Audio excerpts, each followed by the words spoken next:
الرحیم الحمدللہ الذی هو رحیم بالعباد وهو الذی اعطانا نعمت الاولاد والصلاة والسلام علی سیدنا محمد الذی هو افضل العباد وعلى آلہ واصحابہ الی یوم التلام۔ اما بعد، حضرات، ہمارے معاشرے میں جو طرح طرح کی ایمانی، اخلاقی، دینی اور ملی اور دوسری طرح طرح کی خرابیاں ہیں، ان خرابیوں میں ایک بدترین خرابی جس کے نتائج انتہائی بھیانک نکل سکتے ہیں، وہ ہے آج کے نوجوانوں کا منشیات کے سیلاب میں مبتلا ہونا۔ یہ صورتحال تقریباً ہم سب کے سامنے ہیں، اور کوئی والدین یا معاشرے کا کوئی فرد یہ نہیں کہہ سکے گا کہ ہمارے سامنے صورتحال نہیں ہے۔ بدترین صورتحال کم اور زیادہ تقریباً سب کے سامنے ہے۔ ہاں، وہ ہو سکتا ہے کہ وہ لوگ جو طرح طرح کے اپنے مشاغل میں اتنا محو ہیں کہ وہ معاشرے کے عمومی حالات سے بالکل ہی واقف نہیں ہے، وہ تو کہہ سکتے ہیں کہ ہماری نظروں میں بچوں کا ڈرگس میں مبتلا ہونے کا کوئی واقعہ نہیں ہے، لیکن عام طور پر تمام لوگوں کے سامنے بہت ہی تباہی کا منظر بار بار سامنے آتا رہتا ہے۔ حضرات، صورتحال اتنی بھیانک ہے کہ کم عمر بچے بھی منشیات میں مبتلا ہو کر کہیں نالیوں میں پڑے ہوئے ملتے ہیں، کہیں ان کی جانیں نکل جاتی ہیں،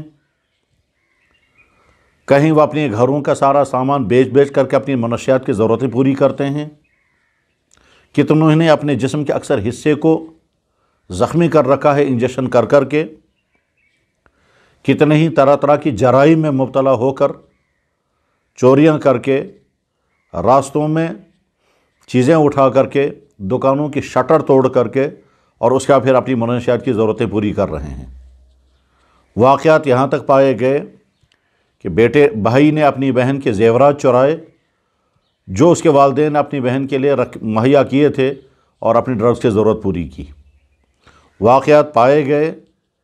کہ بیٹا انتظار میں ہے کب میری ماں کی آنکھ لگ جائے گی اور میں اس کے گلے سے یا تو ہار نکال لوں گا یا اس کے کان سے بالی نکال کر کے تاکہ میں اپنی ضرورت پوری کر سکوں۔ واقعات پائے گئے کہ گھر کے اندر سونا چوری ہو گیا، اور گھر والے جو ہے وہ دائیں بائیں ڈھونڈتے رہے اور ایک دوسرے پر شک کرتے رہے، لیکن بعد میں پتہ چلا کہ وہ تو ان کا گھر کا بیٹا ہے جو وہ سونا نکال کر کے بیچتا رہا اور اپنی ڈرگز کی ضرورتیں پوری کرتا رہا۔ صورتحال یہاں تک ہے کہ لڑکوں کے باقاعدہ گروپ نکل کر کے پھر مختلف سیاحتی جگہوں پر پہنچ کر کے ڈرگس میں مبتلا ہوتے ہیں، اور وہ شرابیں بھی پیتے ہیں، وہ طرح طرح کی منشیات کی چیزیں استعمال کر کے پھر وہاں ڈانسیں بھی کرتے ہیں۔ غرض یہ کہ واقعات بہت زیادہ بھیانک ہے۔ ایسے نوجوان بھی ہیں کہ جو ڈرگس میں اب اس طرح سے پھنس چکے ہیں کہ وہ اپنی زندگی سے مایوس ہو گئے۔ اب ان کے آگے نہ پڑھائی چل سکتی ہے، نہ ان کی صحت واپس لوٹ آ سکتی ہے، نہ وہ معاشرے میں کوئی باعزت مقام پا سکیں گے۔ دینی حالت ان کی پہلے سے ہی ابتر تھی، اب مزید ابتر ہو گئی ہے، اور چونکہ تعلیم بھی مکمل نہیں، روزگار بھی نہیں، اس لیے اب وہ یہ سمجھتے ہیں کہ ہم اپنے گھر والوں کے لیے بھی بوجھ ہیں، اور لوگوں کی نظروں میں بھی ہم اب قابل نفرت ہیں۔ اس لیے گویا وہ زندگی کے مایوس ہو کر کے اب وہ سوچتے ہیں کسی نہ کسی طرح سے ہمارا ایک دن گزر جائے، اور کسی طرح سے ہمارا زندگی کے جتنے بچے ہوئے ایام ہیں جن میں اب خوشیاں نہیں، جن میں حوصلے نہیں، جس میں ولولے نہیں، جس میں اونچی کوئی امیدیں نہیں ہیں، تو اب وہ مایوس ہو چکے ہیں۔ جن جگہوں پر